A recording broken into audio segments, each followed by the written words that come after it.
दोस्तों, बिना वजह से परेशान करने की स्थिति में हम निम्न बिंदुओं के आधार पर सूचना के अधिकार का जो आवेदन है वो तैयार कर सकते हैं। कई बार हमारे राशन कार्ड, पासपोर्ट, वृद्धावस्था पेंशन, आयु, जन्म प्रमाण पत्र, मृत्यु प्रमाण पत्र, आवास आदि प्रमाण पत्र बनवाने या फिर इनकम टैक्स रिफंड मिलने में देरी हो जाती है। तो रिश्वत मांगने की वजह से हमें परेशान करते हैं। ऐसी स्थिति में सिर्फ आपको 2 स्टेप फॉलो करना है और आरटीआई आवेदन लगाना है। दोस्तों, सबसे पहले जब आरटीआई हम लिखते हैं तो हमें लिखना होता है कि सेवा में लोक सूचना अधिकारी। तो लोक सूचना अधिकारी जिसे बोलते हैं दोस्तों पीआईओ, यानी पब्लिक इन्फॉर्मेशन ऑफिसर।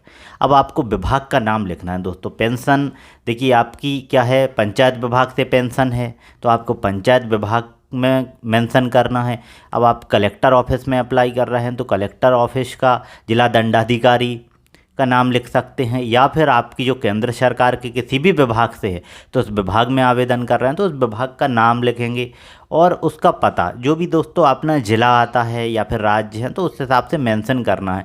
जैसे आप दिल्ली से हैं तो दिल्ली को आपको मेंशन करना पड़ेगा, या आप रायपुर से हैं, छत्तीसगढ़ से हैं तो ये सब एड्रेस के रूप में आपको मेंशन करना पड़ेगा। यहाँ पे आप पिन कोड डालना ना भूलें। इसके बाद होता है दोस्तों, अब अपन विषय लिखते हैं।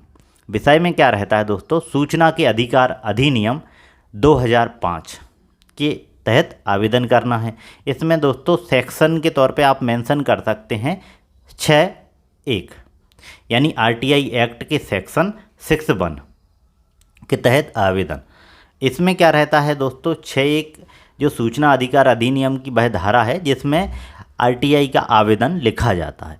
इसके बाद दोस्तों हमें लिखना है महोदय, मैंने आपके विभाग में, अब विभाग का नाम लिखिए, फिर तारीख लिखिए कि एक आवेदन दिया था और उस जो आवेदन आपने लगाया था उस आवेदन की जो प्रति है वो संलग्न कर दें।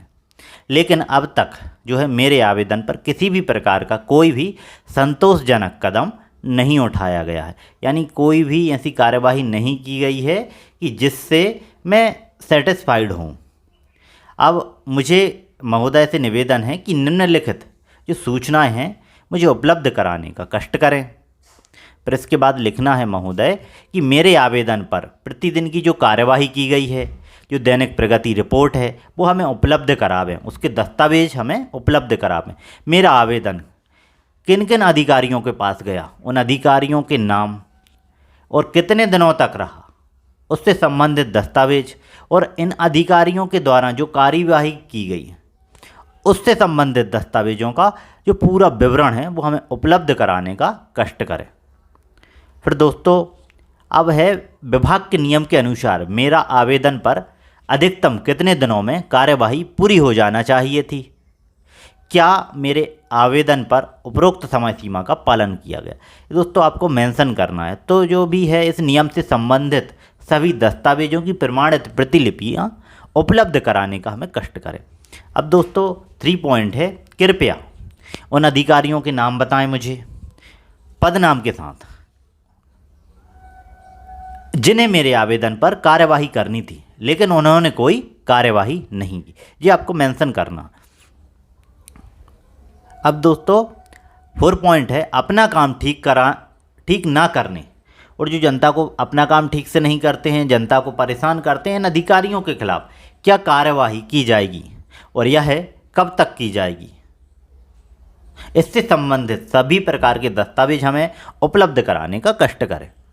दोस्तों मेरा काम कब तक पूरा होगा उससे संबंधित सभी प्रकार के दस्तावेज हैं जो हमें उपलब्ध कराने का कष्ट करें। इसके बाद दोस्तों क्या होता है, जब हम आवेदन देते हैं तो आवेदन के रूप में आरटीआई के तहत हमें कुछ शुल्क देना होता है। मैं आवेदन फीस के रूप में 10 रुपये अलग से जमा कर रहा हूं, तो आप इसको कैश डिपॉजिट कर सकते हैं, उन्हें दे सकते हैं। दूसरा क्या रहता है दोस्तों, इसके लिए आप पोस्टल ऑर्डर भी लगा सकते हैं। पोस्टल ऑर्डर डाक विभाग से मिलता है, इसको भी आप लगा सकते हैं। 10 रुपये के होता है, जो पहला आरटीआई का आवेदन रहता है उसमें 10 रुपये का ही पोस्टल ऑर्डर लगाया जाता है। यदि दोस्तों आपके पास में गरीबी रेखा का परमिट है, यानी आप बीपीएल कार्डधारी हैं, तो आप सभी देय शुल्कों से मुक्त हैं। तो आप बीपीएल कार्ड का नंबर में यहाँ पे मेंशन कर सकते हैं। अब दोस्तों अब क्या रहता है कि कई बार हमें क्या रहता है, किसी डिपार्टमेंट में आवेदन हम लगाते हैं और वो गलत जगह पे हमारा आवेदन एक हमारी इन्फॉर्मेशन मिस्टेक की वजह से दूसरे डिपार्टमेंट में लग जाता है। तो यहाँ पर क्या है दोस्तों, यदि मांगी गई सूचना आपके विभाग या फिर कार्यालय से संबंधित नहीं है तो सूचना का अधिकार अधिनियम 2005 की धारा 6(3) का संज्ञान लें। दोस्तों आरटीआई एक्ट की जो सेक्शन है 6(3) उसमें क्या रहता है, यदि हमारा आवेदन किसी गलत विभाग में चला जाता है तो फिर वो संबंधित जिस विभाग में हम आवेदन भेजते हैं वो उनकी रिस्पॉन्सिबिलिटी है, उनकी जिम्मेदारी है कि वो सही जगह पर हमारे आवेदन को भेजें। और संबंधित लोक सूचना अधिकारी को इसमें क्या है, समयावधि रहती है दोस्तों, 5 दिनों के अंदर ही उन्हें भेजना होता है। और दोस्तों साथ ही अधिनियम के प्रावधानों के तहत सूचना उपलब्ध करते समय प्रथम अपीली अधिकारी का नाम, उसका पता और उसका मोबाइल नंबर हमें अवश्य बताएं।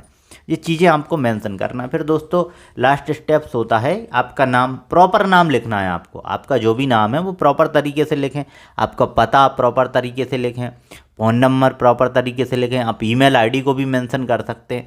दोस्तों यह इसलिए ज़रूरी है क्योंकि जो आगे पत्राचार होगा वो आपके इसी एड्रेस पर होगा, तो इन चीज़ों को बहुत ही केयरफुल तरीके से आपको मेंशन करना बहुत ज़रूरी है।